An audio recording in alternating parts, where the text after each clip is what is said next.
ফেব্রুয়ারি মাসে ভোটার তালিকা প্রকাশিত হয়েছিল, তাতে দেখা গিয়েছিল 60 লক্ষের মতো নাম বিবেচনাধীন। ইতিমধ্যেই যেটা জানা যাচ্ছে, আগামীকাল প্রথম সাপ্লিমেন্টারি তালিকা প্রকাশিত হতে চলেছে। এসআইআর প্রক্রিয়া সহ একাধিক বিষয় নিয়ে হাইকোর্টে আজ বৈঠকও রয়েছে। ইতিমধ্যেই প্রায় 23,30,000 বিবেচনাধীনের নিষ্পত্তি সম্ভব হয়েছে, আর 17ই মার্চ সর্বাধিক প্রায় 2 লক্ষ বিবেচনাধীনের নিষ্পত্তি সম্ভব হয়েছে। এই বিষয় নিয়ে বিস্তারিত জানবো, আমাদের প্রতিনিধি সৌভিক মজুমদার রয়েছেন আমাদের সঙ্গে। সৌভিক, একদিকে আগামীকালই প্রথম সাপ্লিমেন্টারি তালিকা প্রকাশের সম্ভাবনা, হাইকোর্টে আজ বৈঠকও রয়েছে। কারা কারা থাকছেন বৈঠকে, কি কি বিষয় নিয়ে আলোচনা হবে?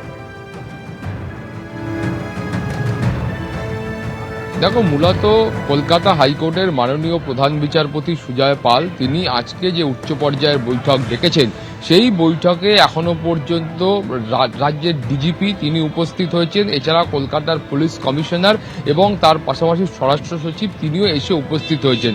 মূলত আজকের বৈঠকের যে আলোচ্য বিষয়, সেই আলোচ্য বিষয়তে রয়েছে যে আগামীকাল তুমি জানো যে প্রায় 23 লক্ষ সাপ্লিমেন্টারি ভোটারদের নিয়ে যে সাপ্লিমেন্টারি লিস্ট তৈরি হয়েছে, সেই লিস্ট প্রকাশ হওয়ার কথা রয়েছে। ফলে সেই অবস্থায় এই লিস্ট প্রকাশ করা হলে সেক্ষেত্রে সার্বিকভাবে যে নিরাপত্তার বিষয়টা রয়েছে এবং সেই লিস্ট কিভাবে প্রকাশ করা হবে, কখন প্রকাশ করা হবে, এই গোটা বিষয়টা নিয়ে আলোচনার জন্যই কিন্তু আজকের এই যে বৈঠক, সেই বৈঠকে ডাক দেওয়া হয়েছে। যদিও এখনো পর্যন্ত এই বৈঠকে মুখ্য নির্বাচনী আধিকারিক যোগ দিয়েছেন এমন কোনো খবর নেই।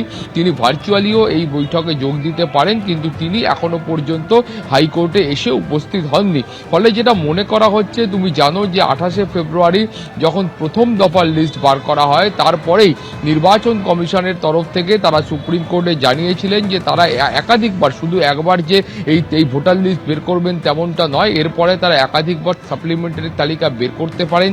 যেমনভাবে কাজ এগোবে সেইভাবে তারা কাজ এগিয়ে নিয়ে যাবেন এবং তারপর তারা দফায় দফায় লিস্ট বের করবেন। এবং সুপ্রিম কোর্টের জাতীয় নির্বাচন কমিশনের তরফ থেকে এটাও কিন্তু খুব স্পষ্ট করে বলা হয়েছিল যে যাদের নাম ভোট গ্রহণের আগের দিন পর্যন্ত তালিকায় বেরোবে তারাও কিন্তু ভোট দিতে পারবেন। সেই মর্মে কিন্তু সুপ্রিম কোর্টের কাছে জাতীয় নির্বাচন কমিশন তাদের বক্তব্য রেখেছিল। ফলে সেই অবস্থায় দাঁড়িয়ে তুমি জানো সুপ্রিম কোর্টের তরফ থেকে গোটা পশ্চিমবঙ্গের বিচার বিভাগকে নিয়োগ করা হয়েছে। শুধু পশ্চিমবঙ্গ নয়, পার্শ্ববর্তী রাজ্য উড়িষ্যা এবং ঝাড়খণ্ড থেকেও মাননীয় বিচারকদের এসআইআর এর কাজে নিযুক্ত করা হয়েছে। তারাও কিন্তু একযোগে এই গোটা এসআইআর যে প্রক্রিয়া রয়েছে সেই প্রক্রিয়ার সঙ্গে যুক্ত হয়ে তারা কাজ করছেন।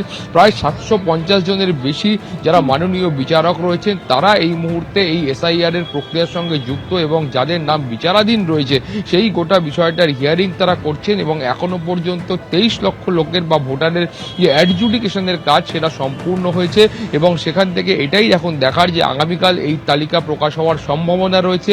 ফলে সেক্ষেত্রে আগামীকাল যদি এই তালিকা প্রকাশ হয়, সেক্ষেত্রে সার্বিক নিরাপত্তার বিষয়টা কিভাবে হবে এবং সেটা নিয়ে আলোচনার জন্যই কিন্তু আজকের এই বৈঠক। ফলে এই বৈঠক যখন শেষ হবে তারপরেই কিন্তু গোটা বিষয়টা স্পষ্ট হবে যে আগামী দিন অর্থাৎ আগামীকাল এবং তার পরবর্তী পর্যায়ে ঠিক কি কি পদক্ষেপ গ্রহণ করা হবে। ধন্যবাদ সৌভিক। ইতিমধ্যেই রাজ্যে বিধানসভা ভোটের দিনক্ষণ ঘোষণা হয়ে গিয়েছে এবং বিভিন্ন রাজনৈতিক দল তাদের প্রার্থী তালিকাও ঘোষণা করেছে এবং রাজ্যে এসে পৌঁছেছে কেন্দ্রীয় বাহিনী। আর তারই মধ্যে হারোয়া থানা এলাকায় মিনাখাই তৃণমূল বুথ সভাপতির ক্ষতবিক্ষত দেহ উদ্ধার। হাত কাটা অবস্থায় তৃণমূল কর্মী মসিউর কাজীর দেহ উদ্ধার, এলাকায় চাঞ্চল্য। আমাদের প্রতিনিধি সমীরণ পাল এই মুহূর্তে আমাদের সঙ্গে রয়েছেন। সমীরণ, একেবারে ভোটের আগে এইরকম একটা ঘটনা, ঠিক কি অভিযোগ উঠছে? দেখো, নির্বাচনের আগে আজকে সাত সকালে হারোয়া থানার অন্তর্গত সোনাপুকুর শঙ্করপুর গ্রাম পঞ্চায়েতের জুজুরগাছা এলাকায় বেরির ধার থেকে রক্তাক্ত অবস্থায় তৃণমূল নেতা অর্থাৎ 178 নম্বর বুথ সভাপতি দেগঙ্গার চাপাতলা গ্রাম পঞ্চায়েতের গাংনি এলাকার বাসিন্দা মসিয়ার কাজী রক্তাক্ত দেহ উদ্ধার হয়। তার হাত পা কাটা অবস্থায় এবং ক্ষতবিক্ষত মাথায় একাধিক আঘাতের চিহ্ন রয়েছে। এলোপাতাড়ি কুপিয়ে নৃশংসভাবে খুন করে, শুধু তাই না অ্যাসিড দিয়ে তার দেহ বিকৃত করার চেষ্টাও করা হয়েছে। এবং সকালবেলা একজন ভ্যান চালক দেহটি দেখতে পায়, খবর দেওয়া হয় হারোয়া থানার পুলিশকে। পুলিশ এসে দেহটি উদ্ধার করে। তখন পর্যন্ত মৃতের পরিচয় জানা যায়নি। যেহেতু এই মসিয়ার কাজী গতকাল রাত 9টা থেকে নিখোঁজ ছিলেন এবং তাকে একজন দোকান থেকে ডেকে নিয়ে যায় এমনটাই অভিযোগ। তারপর থেকে তার কোনো খোঁজ পাওয়া যাচ্ছিল না এবং হারোয়া থানার পুলিশের পক্ষ থেকে আশপাশের থানায় যোগাযোগ করা হয় এবং পরিবারের সদস্যরা হারোয়া গ্রামীণ হাসপাতালে এসে তার দেহটি শনাক্ত করে। এবং স্থানীয় তৃণমূলের পঞ্চায়েত সদস্য চাঞ্চল্যকর অভিযোগ করেছে, এই মসিয়ার কাজী তৃণমূলের বুথ সভাপতি এবং এলাকার নতুন ব্লক সভাপতি অর্থাৎ দেগঙ্গা 2 নম্বর ব্লকের তৃণমূলের সভাপতি সুব্রত বসু প্রতিষ্ঠিত নির্বাচিত হওয়ার পর থেকেই যেহেতু এই বসিয়া কাজী হুমায়ুন তৃণমূল নেতা হুমায়ুন রেজা চৌধুরীর অনুগামী, সেই কারণে তার সাথে গন্ডগোল চলছিল, তাকে একবার মারধরও করা হয় এবং তার জেরেই খুনকিয়ারা তিনি সন্দেহ প্রকাশ করেছেন। কিন্তু নির্বাচনের ঠিক দিনকাল ঘটনার পরে প্রার্থী তালিকা ঘোষণার পর তৃণমূলের বুথ সভাপতি রক্তাক্ত দেহ উদ্ধারের ঘটনায় রীতিমতো চাঞ্চল্য তৈরি হয়েছে। বিজেপির পক্ষ থেকে স্পষ্ট বলা হচ্ছে যে তৃণমূলের গোষ্ঠীতন্ত্রের জেরেই ওই তৃণমূল নেতা খুন হয়েছে। এখনো পর্যন্ত বসিরহাট সাংগঠনিক জেলা তৃণমূলের কোনো নেতার প্রতিক্রিয়া পাওয়া যায়নি। তবে ওই তৃণমূলের পঞ্চায়েত সদস্য চাঞ্চল্যকর অভিযোগ করেছেন যে তৃণমূলের গোষ্ঠীদ্বন্দ্বের জেরেই এই মতিয়ার গাজী, তিনি একজন সক্রিয় তৃণমূল কর্মী এবং নির্বাচনের আগে দলীয় প্রার্থীর হয়ে কাজ করা শুরু করে দিয়েছিলেন। কয়েকদিন আগে তার সাথে বিরুদ্ধ গোষ্ঠীর গন্ডগোল হয়েছিল এবং তাকে মারধর করা হয়েছিল। তার জেরে এই খুন কিনা তিনি সন্দেহ প্রকাশ করেছেন এবং তিনি স্পষ্ট জানিয়েছেন যে গোষ্ঠীদ্বন্দ্বের জেরে এই খুন।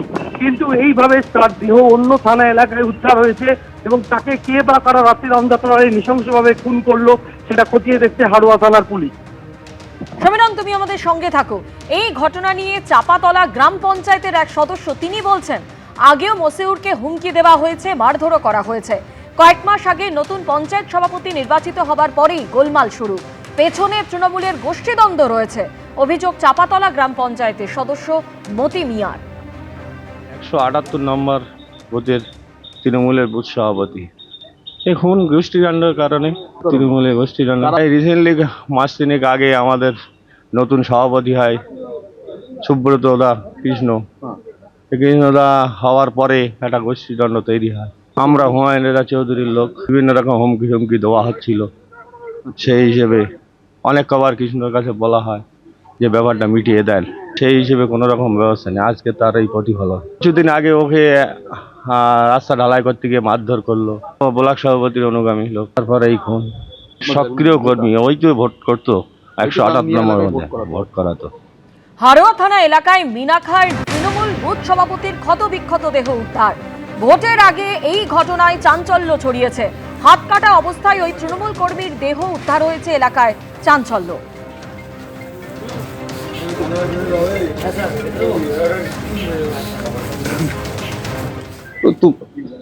খুব কোপ মেরে মার্ডার করেছে, ও তো দেখি বোঝা যাচ্ছে। এখন কি বলবো, এখন কিছু বলার, আপনারা কি চাইছেন? এখন কিছু বলার নেই। এখন কি যারা আছে অবশ্যই যারা দোষী আছে তাদের তো শাস্তি চাইবই। আপনাদের চাপাতলার গাঙ্গিয়াতে বাড়ি? হ্যাঁ, চাম্পাতলা গাঙ্গিয়া। এর নাম কাজী মশিউর রহমান। দল করতেন? হ্যাঁ হ্যাঁ, দলে ছিল তৃণমূলের? তৃণমূলের। এবিপি আনন্দ, এগিয়ে থাকে, এগিয়ে রাখে।